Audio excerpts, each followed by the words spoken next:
MP board class channel पर आप सभी का हार्दिक स्वागत है। बच्चों, इस वीडियो में हम एमपी बोर्ड के कक्षा 10वीं के गणित के अध्याय 3 दो चर वाले रैखिक समीकरण युग्म की प्रश्नावली 3.4 के सभी प्रश्नों को हल करेंगे। तो वीडियो को पूरा अंत तक देखिएगा, जिससे आपको प्रश्नावली 3.4 के सभी प्रश्नों के सारे कंसेप्ट आसानी से समझ में आ जाएंगे। बच्चों, अगर आप हमारे एमपी बोर्ड क्लास चैनल पर नए हैं और आपने अभी तक अगर हमारे चैनल को सब्सक्राइब नहीं किया है तो सब्सक्राइब बटन को दबाकर हमारे चैनल को सब्सक्राइब कर लें और बेल आइकन को भी दबा दें, जिससे आपको हमारे चैनल के नए नए वीडियोस के नोटिफिकेशन सबसे पहले मिलेंगे। और जब भी आप यूट्यूब पर सर्च करोगे वीडियोस को तो हमारे चैनल के वीडियोस आपको ऊपर नजर आएंगे। और आपको इस अध्याय का कोई भी वीडियो देखना है तो आप आई बटन पर क्लिक करें। आई बटन पर क्लिक करने से आपको इस अध्याय के सभी वीडियोस के लिंक मिल जाएंगे। प्रश्न एक बहुत ही आसान प्रश्न है दोस्तों। ठीक है, प्रश्न एक के 4 भाग हैं। प्रश्न एक में हमसे कहा गया निम्न समीकरणों के युग्म को विलोपन विधि तथा प्रतिस्थापन विधि से हल कीजिए। ठीक है, और कौन सी विधि अधिक उपयुक्त है। प्रतिस्थापन विधि से हमने हल करना सीखा था प्रश्नावली 3.3 के वीडियोज में। ठीक है, विलोपन विधि के बारे में हमने परिचय के वीडियो में सीखा अध्याय 3 के। आप हमारे अध्याय 3 के परिचय का वीडियो अवश्य देखें। ठीक है, तो अब हम पहले इस प्रश्न के हर भाग को पहले विलोपन विधि से हल करेंगे, फिर प्रतिस्थापन विधि से हल करेंगे। तो प्रश्न के पहले भाग में पहला समीकरण है हमारा x धन y बराबर 5। तो हम इसको मान लेते हैं समीकरण 1, x धन y बराबर 5। दूसरा समीकरण 2x माइनस 3y बराबर 4। 2x माइनस 3y बराबर 4 को हम मान लेते हैं समीकरण 2। ठीक है, अब हम इसको हल करेंगे विलोपन विधि से। विलोपन विधि से हल करने का मतलब है हमें एक चर x या तो x को या फिर y को हमें गायब करना है, विलोप करना है। ठीक है, तो उसके लिए हमें क्या करना होगा, इसके गुणांक बराबर करने होते हैं। तो x के गुणांक बराबर करने तो या तो समीकरण 1 में 2 का गुणा कर दें तो 2x हो जाएगा। ठीक है, या समीकरण 1 में 3 का गुणा कर दे तो ये 3y हो जाएगा, नीचे भी 3y है। हम कुछ भी कर सकते हैं, पर हम क्या करते हैं, आसान क्या होता है कि यहाँ पर ऋण का 3y है, ऊपर धन का 3y होगा, तो दोनों समीकरण को हम जोड़ पाएंगे। तो आसान यहाँ पर है कि हम 3 का गुणा कर दें। तो समीकरण 1 में 3 का गुणा करने पर आप इस प्रश्न को समीकरण 1 में 2 का गुणा करके भी हल कर सकते हैं। ठीक है, हम यहाँ समीकरण 1 को 3 से गुणा कर रहे हैं। समीकरण 1 लिख दिया हमने, x धन y बराबर 5। अब 3 से गुणा कर देंगे तो बाईं तरफ 3 से गुणा होगा, दाईं तरफ भी 3 से गुणा होगा। बाईं तरफ 3 से गुणा होगा तो हो जाएगा 3 गुणा x धन y, और दाईं तरफ 3 का गुणा होगा तो हो जाएगा 3 गुणा 5। अब 3 गुणा x हो जाएगा हमारा 3x, धन 3 गुणा y हो जाएगा 3y। तो ये हो गया 3x धन 3y, और दाईं तरफ 5 और 3 का गुणा है, 5 3 15, तो हो गया 15। इसे हम मान लेंगे समीकरण 3। अब समीकरण 2 और समीकरण 3 को अगर हम जोड़ेंगे तो 3y से 3y कट जाएगा। तो अब हम क्या करते हैं, समीकरण 2 और समीकरण 3 को जोड़ देते हैं। ठीक है, दोनों के बाईं तरफ को आपस में जोड़ेंगे, दोनों के दाईं तरफ को आपस में जोड़ेंगे। ठीक है, समीकरण 2 और समीकरण 3 को जोड़ देते हैं। ठीक है, तो समीकरण 2 का बाईं तरफ है हमारा 2x माइनस 3y, उसको लिख दिया हमने कोष्टक में, धन का चिन्ह लगा दिया। अब समीकरण 3 का बाईं तरफ क्या है, 3x धन 3y, उसको लिख दिया 3x धन 3y। अब बराबर समीकरण 2 का दाईं तरफ है 4, 4 धन, क्योंकि जोड़ रहे हैं। समीकरण 3 का दाईं तरफ क्या, 15, तो ये हो गया 4 धन 15। ठीक है, अब आप देखिए ये जो 3x है ऋण का है, और ये 3y ऋण का है, 3y ऋण का 3y है, और ये 3y क्या है हमारा, धन का।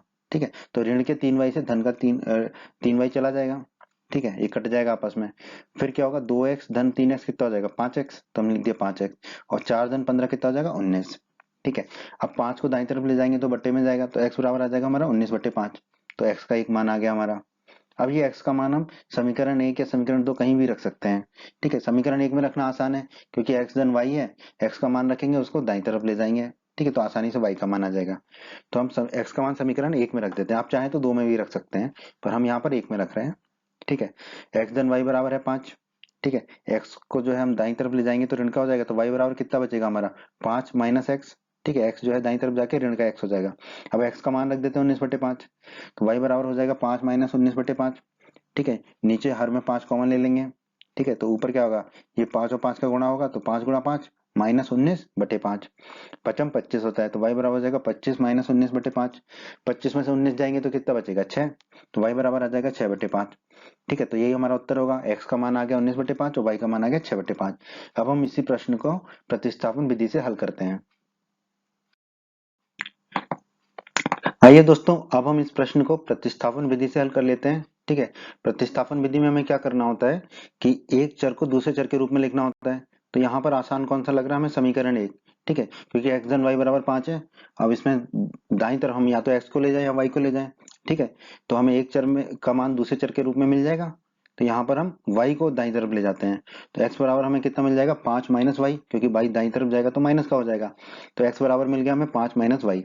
समीकरण 1 से मिलाइए, तो अब ये x का मान 5 माइनस वाई हम समीकरण 2 में रखेंगे। ठीक है, तो x बराबर 5 माइनस वाई का मान समीकरण 2 में रखने पर, ठीक है, समीकरण 2 है हमारा 2x माइनस 3y बराबर 4।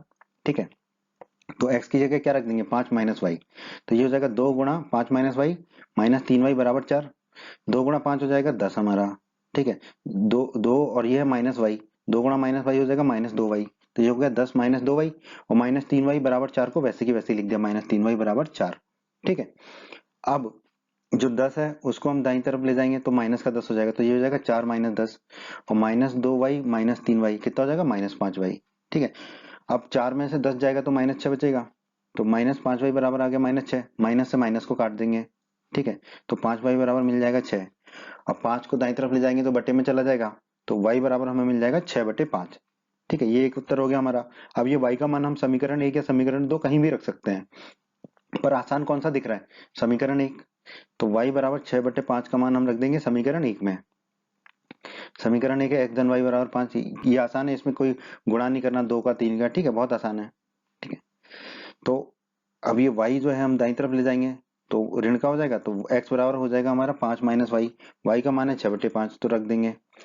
तो x बराबर 5 है, y की जगह रख दी माइनस, y की जगह रख दिया हमने 6/5, तो y की जगह रख दिया 6/5।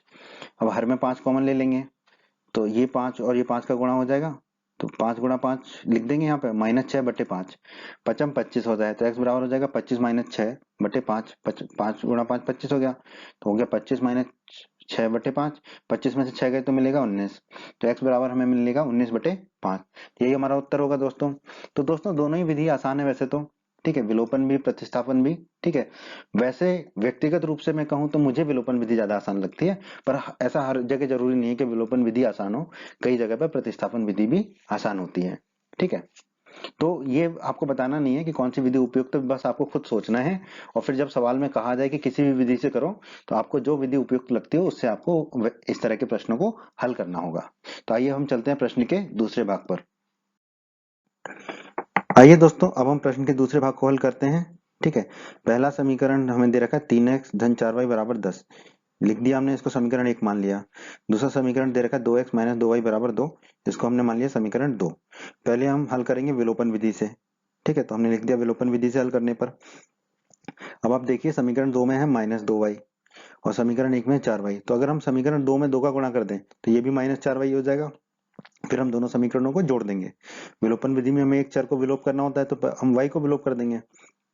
ठीक है, अन्यथा हमें क्या करना पड़ता है, समीकरण 1 में 2 का गुणा करना पड़ता, और समीकरण 2 में 3 का गुणा करना पड़ता। ठीक है, तो उससे अच्छा तो यही है कि हम समीकरण 2 में 2 का गुणा करें। तो अब हम समीकरण 2 में 2 का गुणा कर लेते हैं। ठीक है, हमने समीकरण 2 लिख दिया, 2x माइनस 2y बराबर 2। ठीक है, हम उस समीकरण को उसी रंग से दिखाते हैं जिस रंग से हमने उस समीकरण को लिखा है, ताकि आपको समझने में आसानी हो। तो हमने लिखा 2x माइनस 2y बराबर 2। अब हम इस समीकरण में 2 का गुणा करेंगे दोनों तरफ, बाईं तरफ लिख देंगे 2 गुणा 2x माइनस 2y बराबर, दाईं तरफ 2 गुणा 2 हो जाएगा। ठीक है, अब दो का गुणा 2x में करेंगे तो 4x, और 2 का गुणा माइनस 2y में करेंगे तो -4y। ठीक है, बराबर 2 गुणा 2 4 हो जाएगा। ठीक है, अब हम इसको मान लेंगे समीकरण 3। ठीक है, ये हो गया समीकरण 3। अब समीकरण 2 और 3 को, समीकरण 1 और 3 को, 2 और 3 को नहीं, 2 से तो ये निकाला ही हमने, समीकरण 1 को और समीकरण 3 को हम जोड़ देंगे। ठीक है, समीकरण 1 और समीकरण 3 को जोड़ने पर, ठीक है, तो हमने लिख दिया समीकरण 1 और समीकरण 3 को जोड़ने पर। ठीक है, दोनों के बाईं तरफ को जोड़ देंगे, आपस में दोनों के दाईं तरफ को जोड़ देंगे। समीकरण 1 क्या है 3x धन 4y, तो हमने लिख दिया 3x धन 4y धन, समीकरण 3 क्या है 4x माइनस 4y धन 4x माइनस 4y बराबर, समीकरण 1 का दाईं तरफ क्या 10 बराबर 10 धन, समीकरण 3 का दाईं तरफ क्या 4, तो हमने लिख दिया यहाँ पे 4। ठीक है, अब देखिए ये 4y धन का है और ये 4y ऋण का है, दोनों आपस में कट जाएंगे, काट देंगे। 3x धन 4x कितना हो जाएगा हमारा 7x, और 10 धन 4 कितना हो जाएगा 14, तो 7x बराबर आ गया 14। 7 को दाईं तरफ ले जाएंगे तो बटे में जाएगा, तो x बराबर हो जाएगा 14/7। ठीक है, 14 में 7 का भाग देंगे तो x मिलेगा हमें 2। एक उत्तर ये हो गया हमारा। ठीक है, अब ये x का मान हम कहीं भी रख सकते हैं, समीकरण 1 में भी और समीकरण 2 में भी।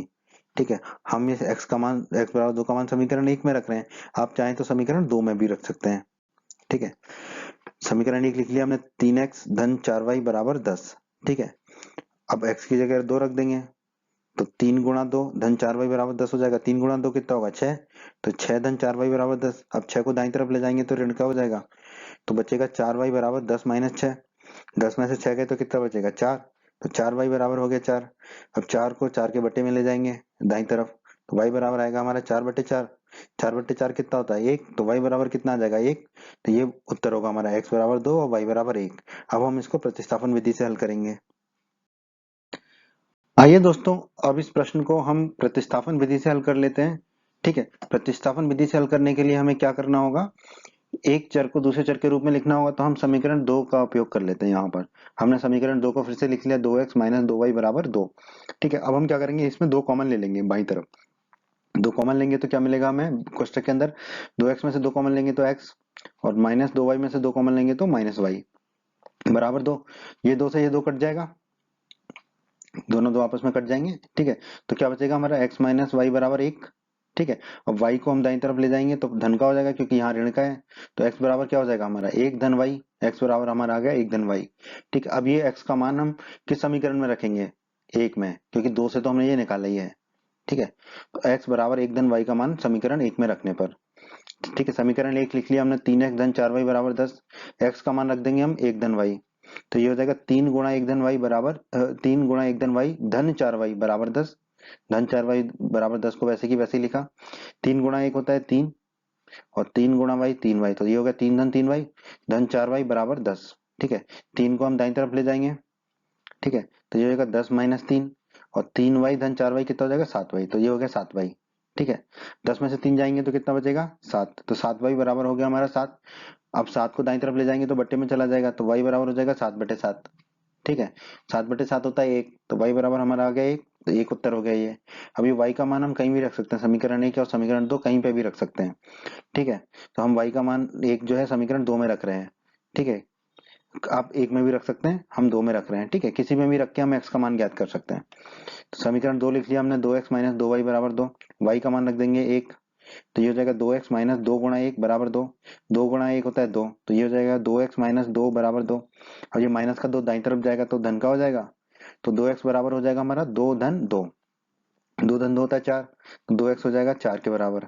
ठीक है, अब 2 को दाईं तरफ ले जाएंगे तो बट्टे में जाएगा, तो x बराबर हो जाएगा हमारा 4/2। 4 में 2 का भाग देंगे तो x बराबर हमें प्राप्त हो जाएगा 2। यही हमारा उत्तर होगा, x बराबर 2 और y बराबर 1। ठीक है, तो हमने इस प्रश्न को भी विलोपन विधि और प्रतिस्थापन विधि दोनों से हल किया। दोनों से हमें बराबर ही आसान लगा ये प्रश्न। ठीक है, अब हम चलते हैं प्रश्न 1 के भाग 3 पर। भाग 3, प्रश्न 1 भाग 3 में हमें पहला समीकरण दिया है 3x माइनस 5y माइनस 4 बराबर 0, तो हमने लिख लिया इसको समीकरण 1।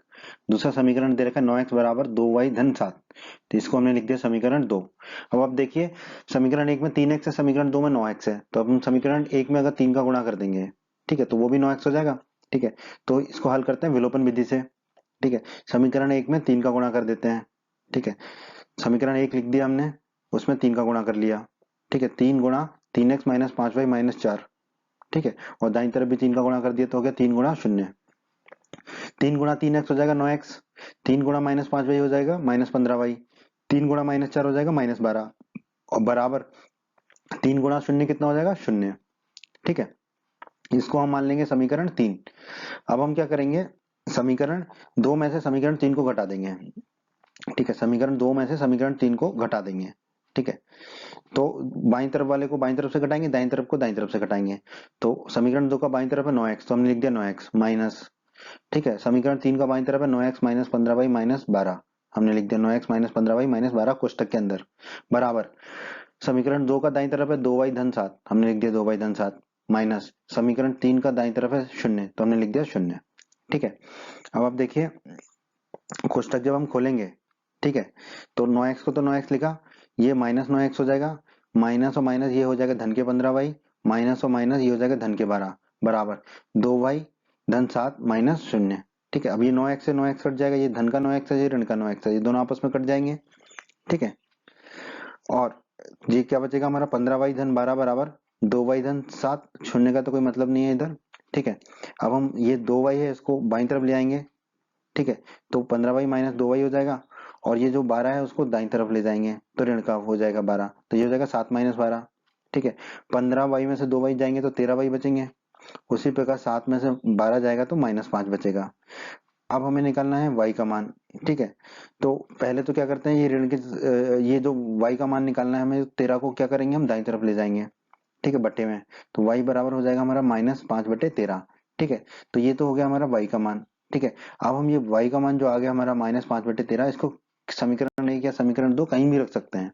ठीक है, तो अब हम इसको y का मान रख देंगे और x का मान ज्ञात कर लेंगे। तो दोस्तों हमने y का मान निकाल लिया -5/13। अब इस मान को y के को हम समीकरण 1 में भी रख सकते हैं, 2 में भी रख सकते हैं। 2 में रखना हमें ज्यादा आसान लग रहा है क्योंकि y पहले से ही दाईं तरफ है। ठीक है, तो हम यहाँ पे y के मान को समीकरण 2 में रख रहे हैं। समीकरण 2 है 9x बराबर 2y धन 7। ठीक है, 9x बराबर 2y धन 7 है, तो y की जगह क्या रख देंगे हम, -5/13। तो हमारा हो जाएगा 9x बराबर 2 गुणा -5/13 धन 7। ठीक है, अब 2 गुणा -5 कितना हो जाएगा दोस्तों, -10। तो हमने लिख दिया 9x बराबर -10/13 धन 7। ठीक है, अब हर में 13 को कॉमन ले लेंगे तो ऊपर क्या हो जाएगा, ये 13 गुणा 7 हो जाएगा। ठीक है, तो 9x बराबर मिलेगा हमें -10 धन 13 गुणा 7/13। 13 गुणा 7 होता है 13 7 91। तो नेक्स्ट बराबर मिलेगा हमें -10 धन 91/13। ठीक है, 91 में से 10 जाएगा तो 81 बचेगा, तो 9x बराबर हमें मिलेगा 81/13। अब x को हम दाईं तरफ ले जाएंगे तो बटे में आ जाएगा। ठीक है, तो ये हो जाएगा 81/13 गुणा 9। अब 81 में 9 का भाग देंगे तो नम्मा नम्मा 81, तो ऊपर बचेगा 9, नीचे वाला 9 चला जाएगा, तो x बराबर हमारा आ जाएगा 9/13। ठीक है, तो ये हमारा उत्तर होगा, x बराबर 9/13 और y बराबर -5/13। अब हम इसी प्रश्न को प्रतिस्थापन विधि से हल करेंगे। ये दोस्तों, अब इस प्रश्न को हम प्रतिस्थापन विधि से हल कर लेते हैं। ठीक है, तो हमने ले लिया समीकरण 2 को यहाँ पर। समीकरण 2 जो है, क्योंकि वो 9x बराबर 2y धन 7 में, y जो है पहले से ही दाईं तरफ है इसमें, तो x बराबर कितना हो जाएगा, 2y धन 7/9। ठीक है, अब ये जो x का मान आ गया, हमने समीकरण 2 से निकाला, तो कहाँ रख देंगे हम, समीकरण 1 में। तो x का मान समीकरण 1 में रखने पर समीकरण 1 है 3x माइनस 5y माइनस 4 बराबर 0 है। ठीक है, x का मान रख देंगे हम, तो 3x, x ये आ जाएगा 2y धन 7/9 और -5y -4 को वैसे ही वैसे ही लिख दिया। अब आप देखिए 3 9 9 में 3 का भाग देंगे, ये 3 कट जाएगा तो नीचे बचेगा सिर्फ 3। तो हमारा क्या बचेगा, सिर्फ 2y धन 7/3। और ये जो -5y -4 है इसको दाईं तरफ ले जाएंगे तो क्या हो जाएगा, 5y धन 4। दोनों धन के हो जाएंगे। ठीक है, अब ये 3 जो है इसको भी दाईं तरफ ले जाएंगे तो ऊपर गुणा में हो जाएगा। हर में जो 3 है दाईं तरफ जाके ऊपर गुणा में हो जाएगा, तो हमें मिलेगा 2y धन 7 बराबर 3 गुणा 5y धन 4। 5y धन 4 में 3 का गुणा हो जाएगा इसका। ठीक है, अब गुणा कर लेते हैं, तो बाईं तरफ तो वही रहेगा 2y धन 7, दाईं तरफ 3 गुणा 5y कितना हो जाएगा 15y, और 3 गुणा 4 हो जाएगा 12, तो ये हो गया 15y धन 12। अब क्या करेंगे, y के जो पद है उनको एक तरफ रख लेते हैं बाईं तरफ, और जो अचर पद है उनको दाईं तरफ कर लेते हैं। तो 15y बाईं तरफ जाएगा तो ये हो जाएगा 2y माइनस 15y। ठीक है, 2y माइनस 15y हो जाएगा, और 7 जो है वो दाईं तरफ जाएगा तो ये हो जाएगा 12 माइनस 7। 2y में से 15y जाएंगे तो -13y मिलेगा हमको, और 12 में से 7 जाएंगे तो मिलेगा हमें 5। ठीक है, अब ये माइनस को दाईं तरफ ले जाते हैं तो 13y हो जाएगा हमारा -5। अब y कितना हो जाएगा, 13 को दाईं तरफ ले जाएंगे बट्टे में चला जाएगा तो y हो जाएगा -5/13। ठीक है, तो एक तो ये उत्तर हो गया। अब ये y का मान हम किसी भी समीकरण में रख सकते हैं, समीकरण 1 या समीकरण 2। तो दोस्तों y बराबर हमने निकाल लिया -5/3। ठीक है, समीकरण 2 में रखना आसान है क्योंकि y पहले से ही दाईं तरफ है, तो हम y बराबर y का मान जो है समीकरण 2 में रख देंगे। समीकरण 2 है 9x बराबर 2y धन 7, y की जगह रख देंगे -5/13। तो 9x बराबर हो जाएगा 2 गुणा -5/13 धन 7, 2 गुणा -5 हो जाएगा -10, तो 9x बराबर हो गया -10/13 धन 7। ठीक है, 7 के हर में कुछ नहीं है तो 13 गुणा 7 हो जाएगा, पूरा का हर 13 हो जाएगा, तो 9x बराबर हो गया -10 धन 13 गुणा 7। ठीक है, अब 13 सत्ते क्या होता है 91, तो 9x बराबर हो जाएगा -10 धन 91/13। 91 में से 10 जाएगा तो बचेगा 81, तो 9x बराबर हो जाएगा 81/13। 9 को दाईं तरफ ले जाएंगे तो बट्टे में जाएगा, तो x बराबर होगा 81/13 गुणा 9।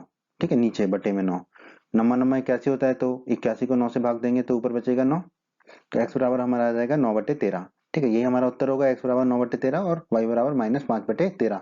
तो हमने इस प्रश्न को भी दोनों विधि से हल किया, विलोपन विधि और प्रतिस्थापन विधि। ठीक है, दोनों ही विधि अपने अपने हिसाब से आसान है। ठीक है, तो हम यहाँ नहीं कह रहे कि कौन सी विधि अधिक उपयुक्त है, दोनों ही विधियां उपयुक्त है हमारी। ठीक है,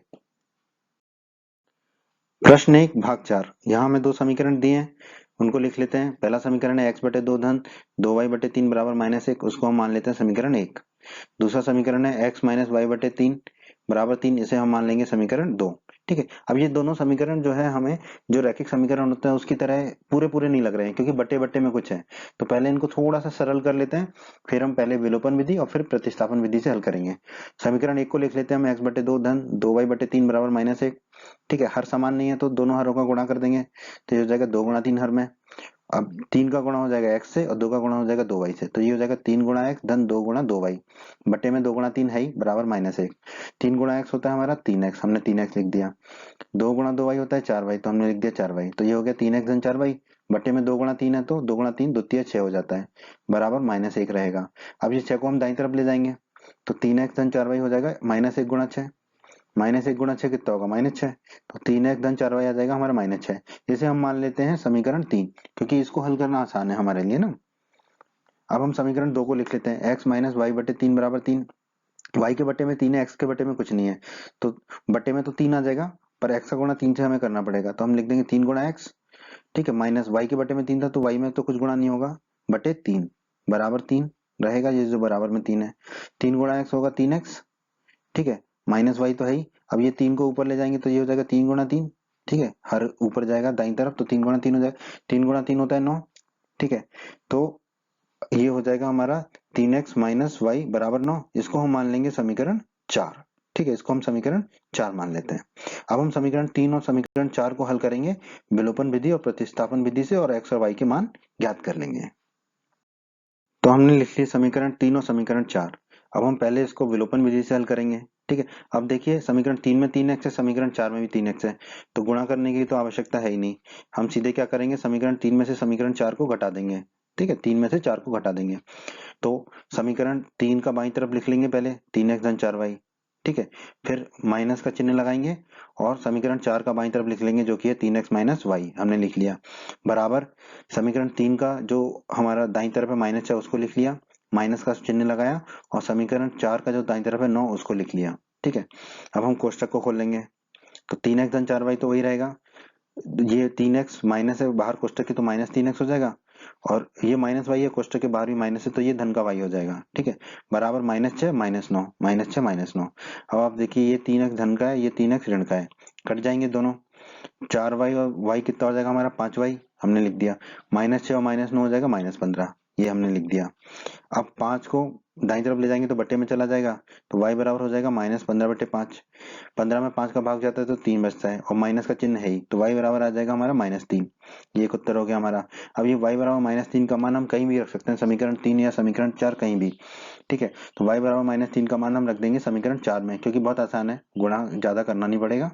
ठीक है, तो y बराबर -3 का मान हम रख रहे हैं समीकरण 4 में, तो हमने समीकरण 4 को लिख दिया, 3x माइनस वाई बराबर 9, y की जगह रख देंगे -3, तो ये हो जाएगा 3x माइनस, ठीक है, y की जगह रख दिया -3 बराबर 9, माइनस माइनस कट जाएगा तो प्लस का 3 हो जाएगा, तो 3x धन 3 बराबर 9।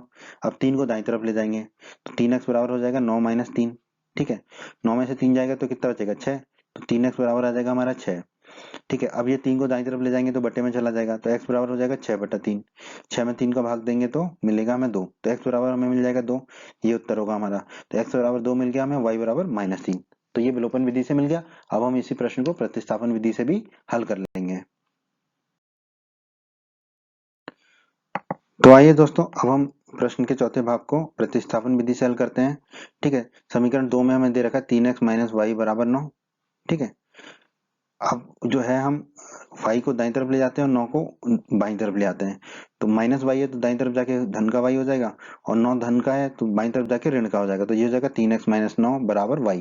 ठीक है, हम इसको लिख सकते हैं y बराबर 3x माइनस 9। ठीक है, बस जो है अदला बदली कर सकते हैं, क्योंकि 3x माइनस 9 y के बराबर है, तो y किसके बराबर होगा 3x माइनस 9 के। ठीक है, अब ये y का मान जो है हम समीकरण 1 3 में रख देंगे। ठीक है, क्योंकि 4 से तो निकाला ही हमने, तो y बराबर 3x माइनस 9 का मान समीकरण 3 में रखने पर, समीकरण 3 है हमारा 3x धन 4y बराबर माइनस 6, x की y की जगह रख देंगे हम 3x माइनस 9, तो 3x तो वही रहा धन 4y है तो 4 गुना 3x माइनस 9 हो जाएगा बराबर माइनस 6, ठीक है, बराबर माइनस 6 है ही। अब 4 से गुणा कर देंगे अंदर, तो 3x तो 3x ही रहा ये वाला, 4 गुना 3x कितना हो जाएगा 12x, और 4 गुना माइनस 9 हो जाएगा माइनस 36 बराबर माइनस 6।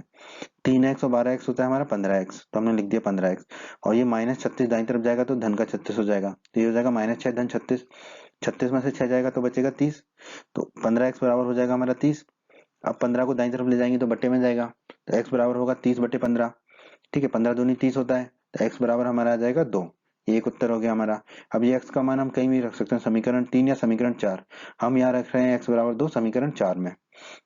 समीकरण 4 है हमारा 3x माइनस वाई बराबर 9, ठीक है, x की जगह रख देंगे हम 2, ठीक है, तो हमारा हो जाएगा 3 गुणा x की जगह रखेंगे 2, तो 3 गुणा 2 माइनस वाई बराबर 9, 3 गुणा 2 होता है 6, तो 6 माइनस वाई बराबर 9। अब 6 को हम ले जाएंगे दाईं तरफ, ठीक है, तो माइनस वाई बराबर होगा 9 माइनस 6, 9 में से 6, क्योंकि ये 6 दाईं तरफ जाएगा तो ऋण का 6 हो जाएगा। अब 9 में से 6 जाएगा तो बचेगा 3, तो माइनस वाई बराबर हो गया 3, तो वाई बराबर कितना हो जाएगा -3, ठीक है, तो यही हमारा उत्तर होगा x बराबर 2 और y बराबर -3, ठीक है। तो ये विधि भी उपयुक्त है, विलोपन विधि भी उपयुक्त है, ठीक है, तो ये हमारे ऊपर निर्भर करता है कि हमें कौन सी विधि ज्यादा आसान लगती है, ठीक है, वैसे तो दोनों विधि ही आसान है। प्रश्न दो में दोस्तों 5 भाग हैं, ठीक है, प्रश्न 2 में कहा गया निम्न समस्याओं में रैखिक समीकरणों के युग्म बनाइए, ठीक है, तो हमें हर एक भाग में पहले तो रैखिक समीकरणों के युग्म बनाने हैं, मतलब 2 रैखिक समीकरण बनाने हैं और उनके हल यदि अस्तित्व हो तो विलोपन विधि से ज्ञात करने हैं, ठीक है, यहाँ हमसे कह दिया है हमें विलोपन विधि का ही इस्तेमाल करना है, ठीक है। तो आइए अब हम प्रश्न के पहले भाग पे चलते हैं। प्रश्न के पहले भाग में कह रहा है यदि हम अंश में 1 जोड़ दें तथा हर में 1 घटा दें तो भिन्न 1 में बदल जाती है, और यदि हर में 1 जोड़ दें तो यह 1/2 हो जाती है, वह भिन्न क्या है। प्रश्न को हल करते हैं, हम मान लेते हैं कि अंश जो है x है और हर y है, तो हमारी भिन्न क्या हो जाएगी x बटे y, अंश बटे हर, ठीक है, ये तो हमने मान लिया है कि भिन्न x बटे y है, तो अंश हो गया हमारा x और हर हो गया हमारा y। अब हमसे प्रश्न में कहा गया है कि यदि हम अंश में 1 जोड़ दें तथा हर में 1 घटा दें तो भिन्न 1 में बदल जाती है, तो अंश में 1 जोड़ दें मतलब x में 1 जोड़ दें, हर में 1 घटा दें मतलब y में 1 घटा दें, ठीक है, तो x में 1 जोड़ दिया y में 1 घटा दिया, तो ये ऊपर हो जाएगा x धन 1, नीचे हो जाएगा y ऋण 1, तो हमारी भिन्न किस में बदल जाती है 1 में, तो बराबर हो जाएगा 1 के, ठीक है। अब इसको हल कर लेते हैं, y माइनस 1 को दाईं तरफ ले जाएंगे तो 1 से गुणा होगा, यहाँ पर क्या बचेगा x धन 1, तो x धन 1 किसके बराबर हो जाएगा y माइनस 1 के, ठीक है, y को जो है हम बाईं तरफ ले जाएंगे तो ऋण का y हो जाएगा, तो x माइनस वाई हो जाएगा, और ये एक जो बाईं तरफ है उसको दाईं तरफ ले जाएंगे तो ऋण का 1 हो जाएगा, तो दाईं तरफ मिलेगा ऋण का 1 ऋण का 1, ठीक है, -1 और -1 कितना होगा -2, तो x माइनस वाई हो जाएगा हमारा -2, जैसे हम मान लेते हैं समीकरण 1, ठीक है। अब दूसरी स्थिति हमें क्या दे रखी है, यदि हर में 1 जोड़ दें तो यह 1/2 हो जाती है, हर है y, ठीक है, तो अंश तो वही रहा हमारा x का x, हर में 1 जोड़ दिया तो y धन 1 हो जाएगा, तो हमारी भिन्न क्या हो जाती है 1/2 हो जाती है, ठीक है।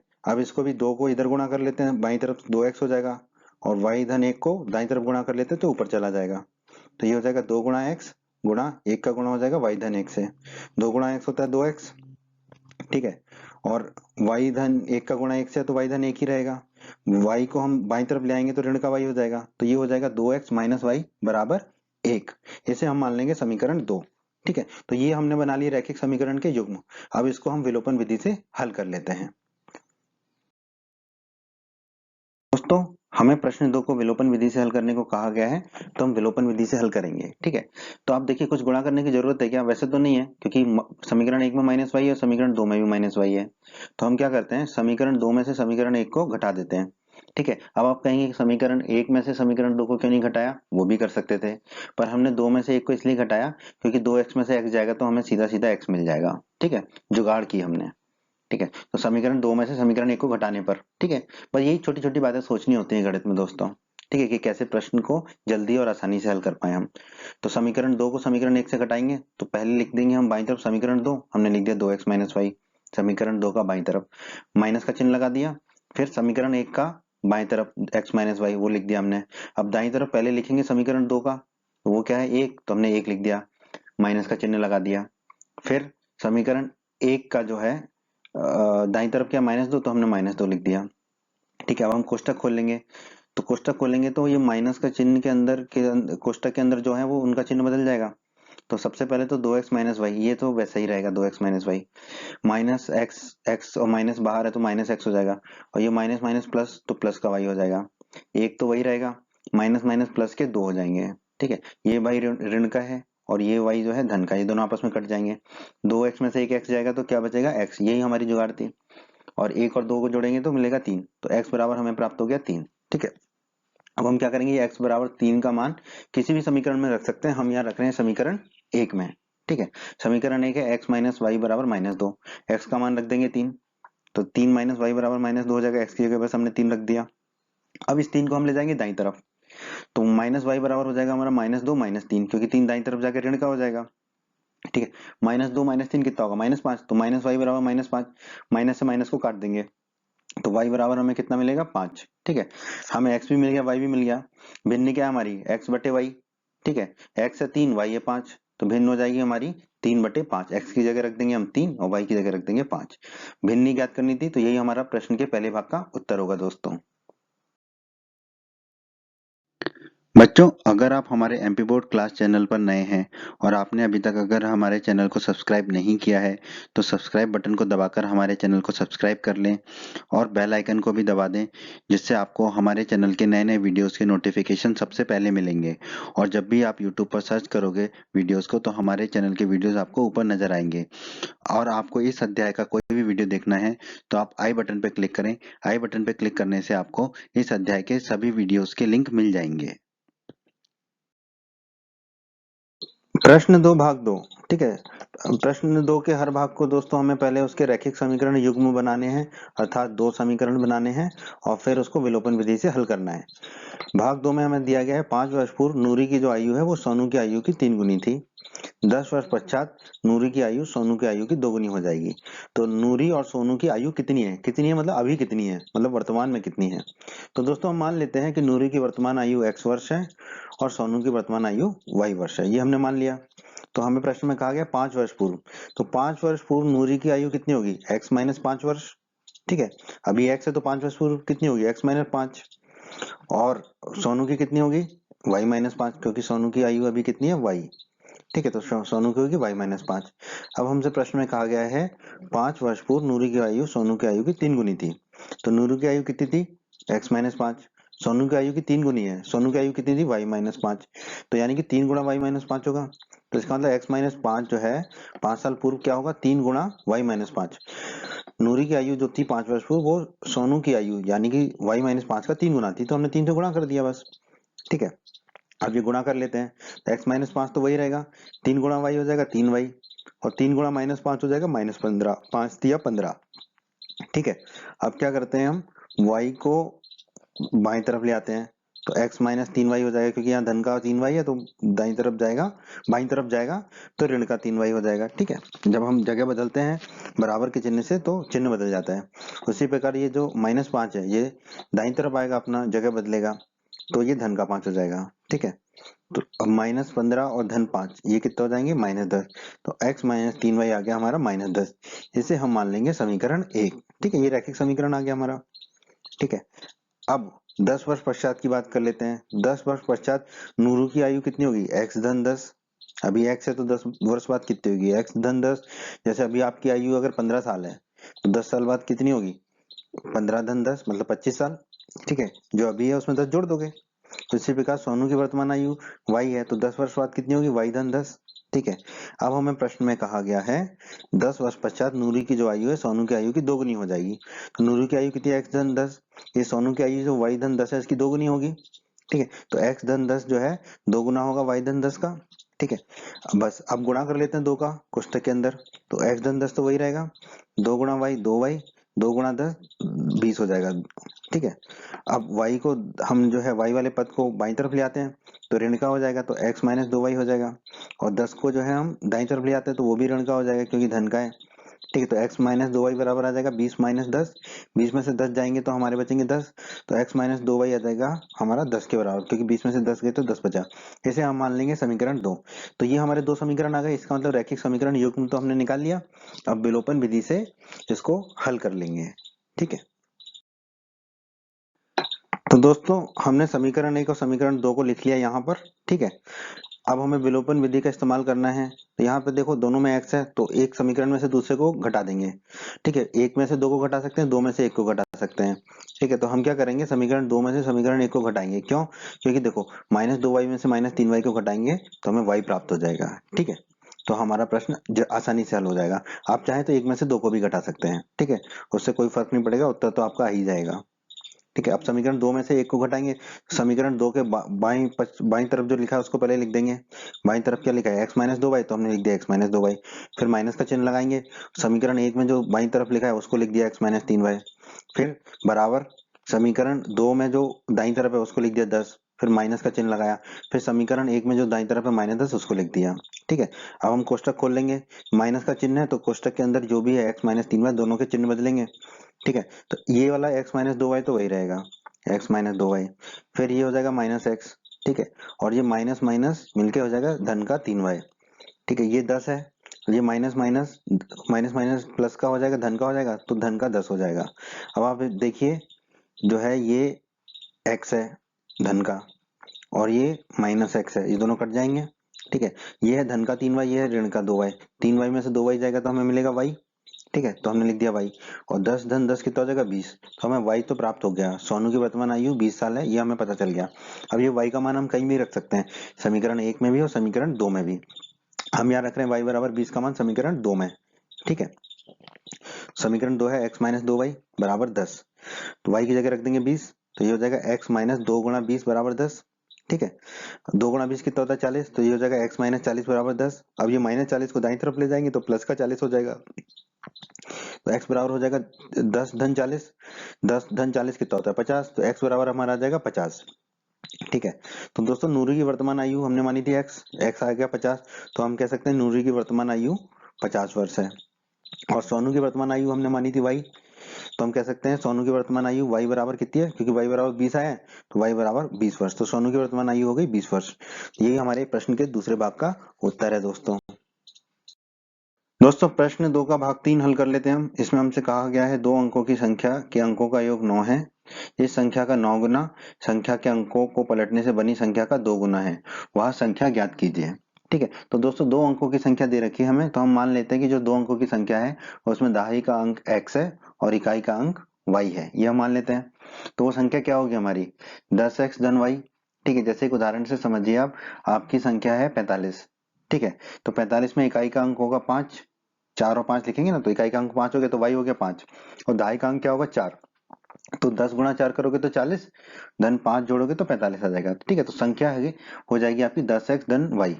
तो आपको संख्या ज्ञात करनी है, 10x धन y ज्ञात करना है, ठीक है। उसके लिए हम x और y को ज्ञात कर लेंगे, फिर हम संख्या बता देंगे।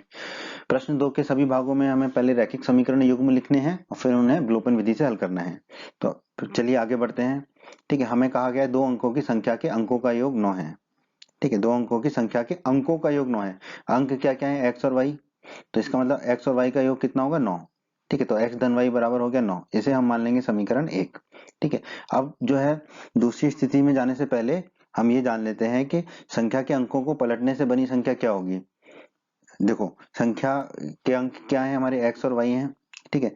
तो जब संख्या के अंकों को पलटेंगे तो इकाई का अंक क्या हो जाएगा दहाई का अंक, और दहाई का अंक क्या हो जाएगा इकाई का अंक। तो हमारी संख्या क्या हो जाएगी अंकों को पलटने से 10y धन x। जैसे कि 45 को अगर आप पलटोगे तो क्या होगा 54, 54 में इकाई का अंक क्या होगा 4 और दहाई का अंक क्या होगा 5, तो 10 गुणा 5 50 धन 4 54, ठीक है। तो अंकों को पलटने से बनी संख्या क्या होगी आपकी 10y धन x, ठीक है। अब हमें प्रश्न में दिया गया है इस संख्या का 9 गुना, संख्या क्या हमारी 10x धन y, इसका जो 9 गुना है संख्या के अंकों को पलटने से बनी संख्या का 2 गुना होगा।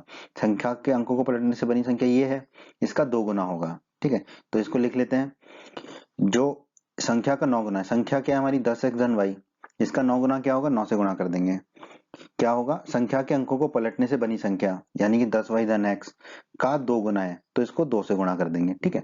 अब बस कोष्टक खोल लेते हैं, बाईं तरफ 9 का गुणा करेंगे तो 10x गुणा 9 हो जाएगा 90x, 9 गुणा y हो जाएगा 9y। अब दाईं तरफ देख लेते हैं 2 गुणा 10y हो जाएगा 20y, और 2 गुणा x हो जाएगा 2x, ठीक है। अब x को एक तरफ, x और y को एक तरफ ले आते हैं हम, ठीक है। x और y को एक तरफ ले आते हैं, तो ये 90x धन 9y तो हमने वैसे की वैसे ही लिख दिया, ठीक है। अब ये जो 20y है और 2x है, ये धन के हैं दाईं तरफ, तो बाईं तरफ जाके ऋण के हो जाएंगे, तो -20y माइनस 2x। 90x में से जो है हमारा 2x जाएगा तो हमें कितना मिलेगा, 88x। और 9x, 9 ये 20 -20y है और ये 9y है, 20y में से 9 जाएगा तो 11 बचेगा, तो माइनस का 11y बचेगा बराबर 0। ठीक है, 11 यहाँ से हम कॉमन ले लेते हैं, 11 हम कॉमन ले लेते हैं।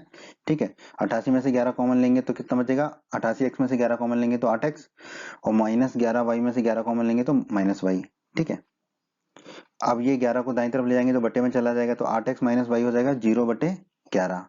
ठीक है, 0/11 कितना होगा, 0 शून्य होगा, तो 8x माइनस वाई आ गया हमारा 0। तो ये आ जाएगी हमारी समीकरण 2, इसको हम मान लेंगे समीकरण 2। तो हमने दोनों समीकरण निकाल लिए, यानी कि रैखिक समीकरण युग्म तो हमने बना लिया। अब इन दोनों समीकरणों को हम विलोपन विधि से हल करेंगे और संख्या ज्ञात करेंगे। समीकरण लिख लिए यहाँ पर, समीकरण 1 और समीकरण 2। अब देखिए समीकरण 1 में है धन का y और समीकरण 2 में ऋण का y। इन दोनों समीकरणों को जोड़ देते हैं तो y विलुप्त हो जाएगा समीकरण 1 और समीकरण 2 को जोड़ने पर। ठीक है, दोनों समीकरण को जोड़ लेते हैं।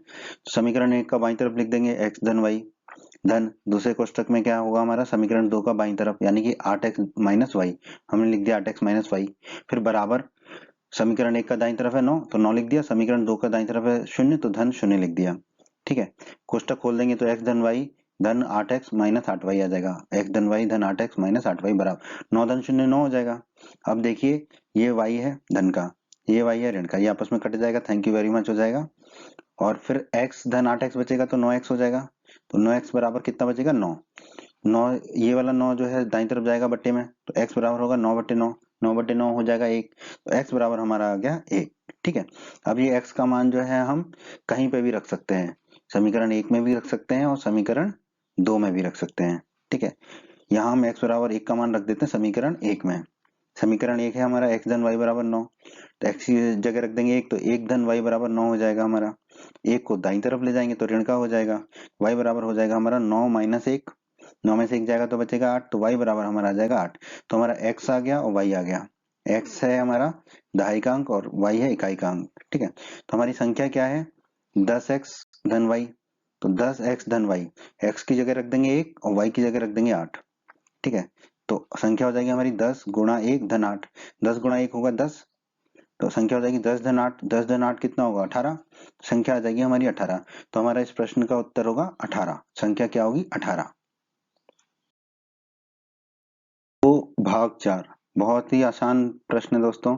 प्रश्न में हमसे कहा गया है मीना 2000 रुपए निकालने के लिए एक बैंक गई। ठीक है, उसने खजांची से 50 रुपए तथा 100 रुपए के नोट देने के लिए कहा। मीना ने कुल 25 नोट प्राप्त किए, मतलब खजांची ने मीना को 25 नोट दिए। तो ज्ञात कीजिए कि उसने 50 रुपए के और 100 रुपए के कितने कितने नोट प्राप्त किए। ठीक है, उसे 2000 रुपए निकालने थे, 50 और 100 रुपए के 25 नोट दिए। ठीक है, कुछ 50 के होंगे कुछ 100 के, तो हमें निकालना है कि कितने नोट 50 रुपए के थे कितने नोट 100 रुपए के थे। ठीक है, बहुत ही अच्छा प्रश्न है दोस्तों, क्योंकि नोटों की बात हो रही है, पैसे की बात हो रही है। ठीक है, तो हम मान लेते हैं कि 50 रुपए के नोटों की संख्या x है और 100 रुपए के नोटों की संख्या y है, ये हम मान लेते हैं। तो मीना ने कुल कितने नोट प्राप्त किए, 25 नोट प्राप्त किए, खजांची ने उसे, मीना ने कुल 25 नोट प्राप्त किए, खजांची ने 25 नोट दिए मीना को। ठीक है, तो नोट कितने 50 के और 100 के थे, 50 के नोट थे x और 100 के थे y, तो x धन y कितना हो जाएगा हमारा 25, क्योंकि कुल नोट कितने हैं 25 और उसके पास 50 और 100 के ही नोट हैं। ठीक है, तो x धन y हो गया 25, इसे हम मान लेंगे समीकरण 1। ठीक है, इस प्रश्न में अभी हमें रैखिक समीकरण युग्म बनाने हैं, अर्थात 2 समीकरण बनाने हैं और फिर विलोपन विधि से हल करना है। ठीक है, तो x धन y बराबर हो गया 25, पहला समीकरण हो गया। अब 50 तथा 100 के नोटों की कुल राशि कितनी है 2000, क्योंकि मीना 2000 रुपए निकालने के लिए गई थी बैंक। ठीक है, तो इसका मतलब क्या होगा, देखो 2000 रुपए 50 और 100 के नोटों से मिलके बने हैं, 50 रुपए के नोटों की संख्या x। ठीक है, तो 50 रुपए के नोटों की कुल राशि कितनी होगी 50 गुणा x। ठीक है, जैसे कि मान लो अगर 50 रुपए के 10 नोट हैं, ठीक है, तो 50 गुणा 10 कितना हो जाएगा 500, तो क्योंकि 50 रुपए के नोटों की कुल राशि कितनी हो जाएगी 500 रुपए, तो वो कितनी होगी 50 गुणा 10, तो हमने लिख दिया 50 गुणा x। उसी प्रकार 100 नोटों 100 के नोटों की संख्या कितनी है y, तो 100 रुपए के नोटों की राशि कितनी होगी 100 गुणा y होगी। जैसे मान लो अगर 100 के भी उसको 10 नोट दिए हैं, ठीक है। तो 10 नोट अगर हमारे पास हैं 100 के, तो 1000 रुपए होते हैं, यानी कि 100 × 10 होता है ना, तो 100 × y कर दिया हमने यहाँ पर। ठीक है, तो 50x धन 100y बराबर हो जाएगा हमारा 2000। ठीक है, इसे हम मान लेते हैं समीकरण 2। तो अब रैखिक समीकरण युग्म तो बन गए हमारे, क्योंकि 2 समीकरण आ गए। अब हमें विलोपन विधि से हल करना है। ठीक है, एक समीकरण में है 50x धन 100y बराबर 2000, दूसरे में x धन y। ठीक है, तो अब या तो समीकरण 1 में हम 50 का गुणा करें या 100 का करें, ये हमारे ऊपर है। ठीक है, अब देखो 100 का गुणा करना बहुत आसान है। ठीक है, 2 शून्य तो लगाने होते हैं, तो हम 100 का गुणा कर लेते हैं। ठीक है, 50 का गुणा भी कर सकते हैं, हम 100 का कर रहे हैं क्योंकि हमें आसान लगता है और हम आसान तरीके से ही प्रश्नों को हल करते हैं। ठीक है, तो समीकरण 1 में 100 का गुणा करेंगे। ठीक है, तो ये हो जाएगा 100 गुणा x धन y बराबर, दाईं तरफ भी 100 का गुणा होगा, 100 गुणा 25। 100 गुणा x हो जाएगा 100x, 100 गुणा y हो जाएगा 100y, और 100 गुणा 25 हो जाएगा 2500। ठीक है, इसे हम मान लेंगे समीकरण 3। ठीक है दोस्तों, तो हमने लिख दिए समीकरण 1, 2 और 3। अब देखिए 100y समीकरण 2 में भी है, समीकरण 3 में भी है। अब हम समीकरण 2 में से 3 को घटाएं या 3 में से 2 को घटाएं। ठीक है, कुछ भी कर सकते हैं, पर आसान क्या होगा, 3 में से 2 को घटा दें, ताकि 100x में से 50x जाएगा तो हमें 50x मिल जाएगा। ठीक है, बड़े में से छोटे को घटा देते हैं। तो हमने लिख दिया समीकरण 3 में से समीकरण 2 को घटाने पर। ठीक है, समीकरण 3 में से समीकरण 2 को घटा देंगे, तो समीकरण 3 का बाईं तरफ वाला पक्ष पहले लिख लेंगे। तो 100x धन 100y हमने लिख दिया एक कोष्टक में, फिर माइनस का चिन्ह लगा दिया। फिर समीकरण 2 में जो बाईं तरफ है 50x धन 100y उसको लिख दिया, बराबर समीकरण 3 में जो दाईं तरफ है 2500 उसको लिख दिया, माइनस समीकरण 2 में जो दाईं तरफ है 2000 उसको लिख दिया। ठीक है, अब हम जो है कोष्टक को खोल देते हैं, तो ये तो 100x धन 100y हो जाएगा। 50x क्या हो जाएगा, बाहर माइनस लगाए तो माइनस 50x। 100y क्या हो जाएगा, बाहर माइनस लगाए तो माइनस 100y, बराबर 2500 में से 2000 को घटाएंगे तो 500 मिलेगा। अब आप देखिए ये 100y धन का है, ये 100y ऋण का है, दोनों घट कट जाएंगे, थैंक यू वेरी मच हो जाएगा। और 100x में से 50x जाएगा तो मिलेगा 50x, तो बराबर कितना है 500, तो 50x बराबर 500 आ गया। अब ये 50 को दाईं तरफ बट्टे में ले जाएंगे, तो x बराबर होगा 500 बटे 50। 500 में 50 का भाग देंगे तो x मिलेगा हमें 10। ठीक है, अब ये x का मान हम कहीं भी रख सकते हैं, समीकरण एक 2 3 कहीं पे भी रख सकते हैं। ठीक है, तो हम कहाँ रख देते हैं, समीकरण 1 में, क्योंकि आसान सा छोटा सा समीकरण हमारा बच्चे जैसा, x धन y बराबर 25। ठीक है, तो यहाँ x बराबर 10 रख देते हैं। ठीक है, तो x धन y बराबर 25 है, x की जगह 10 रख दीजिए, तो 10 धन y बराबर 25 हो जाएगा। अब ये 10 को दाईं तरफ ले आएंगे तो माइनस का हो जाएगा, तो y बराबर हो जाएगा 25 माइनस 10। 25 में से 10 जाएगा तो कितना बचेगा 15, तो y बराबर हमारा आ गया 15। ठीक है, तो दोस्तों x बराबर हमारा आ गया 10, y बराबर आ गया 15। 50 रुपए के नोटों की संख्या को हमने क्या माना था x, तो हमारा उत्तर होगा 50 रुपए के नोटों की संख्या कितनी होगी, x बराबर 10। उसी प्रकार 100 रुपए के नोटों की संख्या को हमने माना था y, तो 100 रुपए के नोटों की संख्या कितनी होगी 15। यही हमसे पूछा था प्रश्न में, तो यही हमारे इस प्रश्न के चौथे भाग का उत्तर है दोस्तों। प्रश्न 2 भाग 5। प्रश्न देखने में बहुत बड़ा लग रहा है पर बहुत आसान प्रश्न है दोस्तों।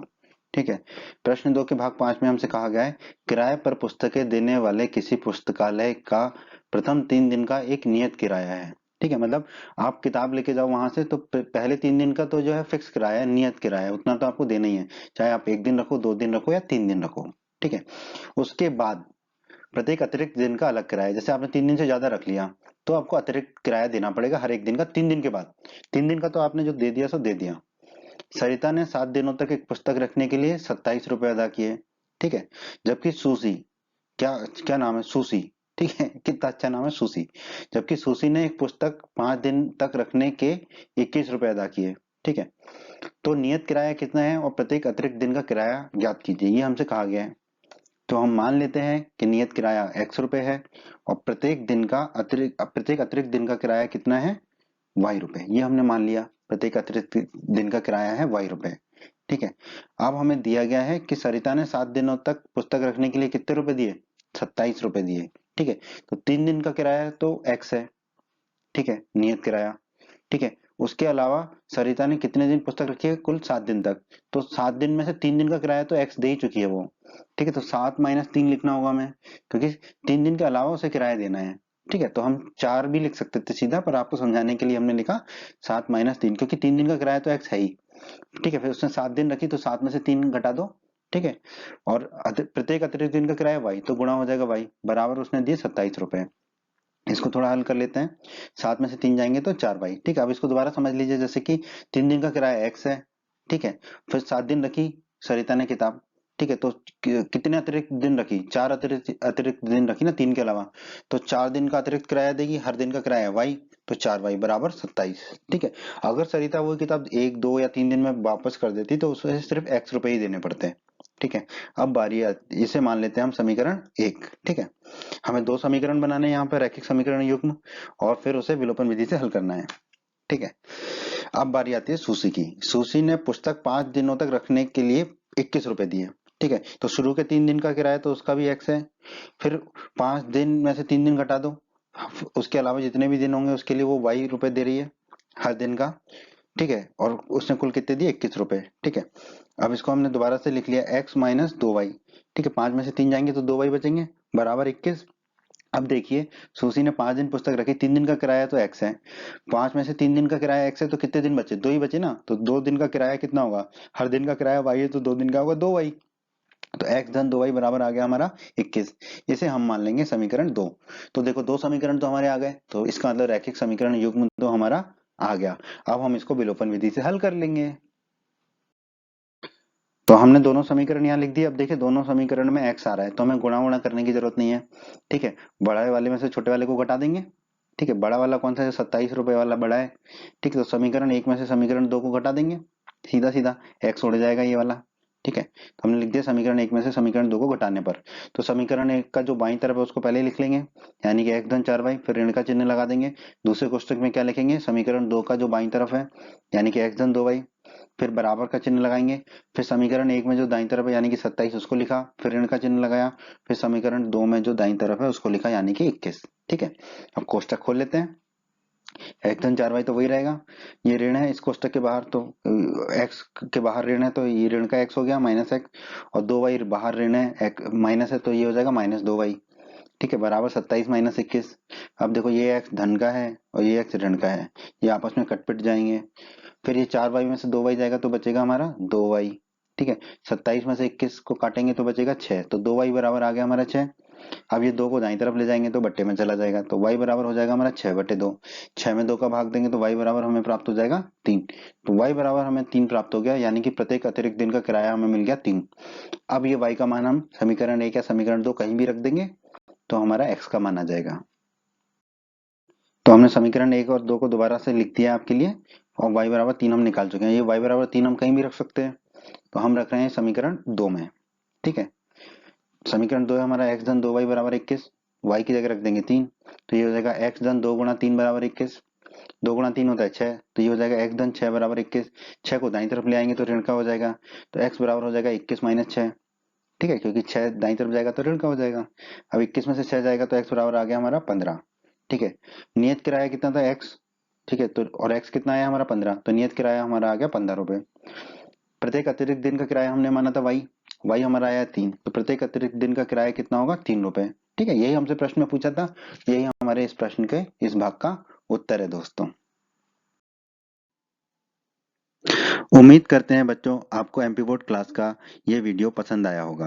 बच्चों अगर आप हमारे चैनल पर नए हैं और आपने अभी तक चैनल को सब्सक्राइब नहीं किया है तो आप सब्सक्राइब बटन को दबाकर जल्दी से चैनल को सब्सक्राइब कर लीजिए और बेल आइकन को भी दबा दीजिए।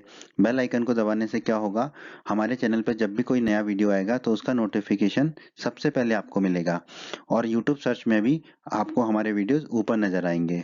और आप हमारे वीडियोज को अपने सभी दोस्तों के साथ फेसबुक और व्हाट्सएप पर अवश्य शेयर कीजिए, जिससे आपके दोस्तों का भी लाभ हो सके।